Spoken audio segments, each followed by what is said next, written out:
Hello friends, welcome back to my channel. இப்போது நேற்று நடந்த T20 வேர்ல்டு கப் ஃபைனல் மேட்ச்சில் இந்தியாவும் நியூசிலாண்டும் ப்ளே பண்ணாங்க. இதில் ஃபஸ்ட்டு பேட்டிங் பண்ண இந்தியன் டீமு 20 ஓவர்ஸில் 255 ரன் 5 விக்கெட் இழப்புக்கு எடுத்தாங்க. இப்போ 256 ரன் டார்கெட்டை செட் பண்ணாங்க. இந்த டார்கெட்டை நியூசிலாந்தால் சேஸ் பண்ண முடியல. 19 ஓவரில் அவங்க 159 ஆல் அவுட் ஆனாங்க. இதன் மூலமாட்டு இந்தியா 96 ரன் வித்தியாசத்தில் வின் பண்ணி மூணாவது முறையாட்டு T20 வேர்ல்டு கப்பை வின் பண்ணிட்டாங்க. மெயினாக இந்த வேர்ல்டு கப்பை பொறுத்தவரை ரொம்ப ரொம்ப முக்கியமான ஒரு விஷயம்.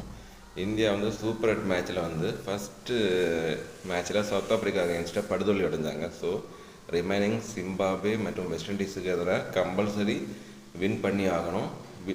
இன்னும் சில சுச்சுவேஷன் இந்தியாவுக்கு சாதகமாக அமையாமல் இருந்தால் 2 மேட்ச்லேயுமே ரன் ரேட்டும் நல்லா இருக்கணும். அந்த மாதிரி போட்ட ஒரு ரொம்ப டஃப்பான சுச்சுவேஷனில் இந்தியா இருக்கும்போது வெஸ்ட் இண்டீஸுக்கு எதிரான கடைசி மேட்ச்சில் சஞ்சு சாம்சன் அதிரடியாக விளையாடி இந்தியா வின் பண்ணி செமிஃபைனல் வர ரொம்ப ஒரு முக்கியமான ஒரு பிளேயராக இருந்தார்.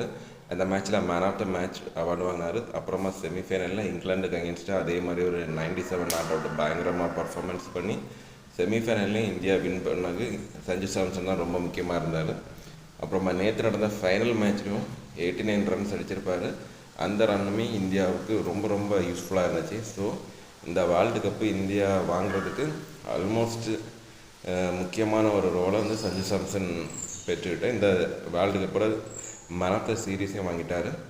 ஸோ இது எத்தனை வருஷம் ஆனாலும் சஞ்சு சாம்சன் கிரிக்கெட் ஃபேன்ஸோட மைண்ட் அவுட்டு நீங்காத ஒரு இடம் பிடிக்கணும்.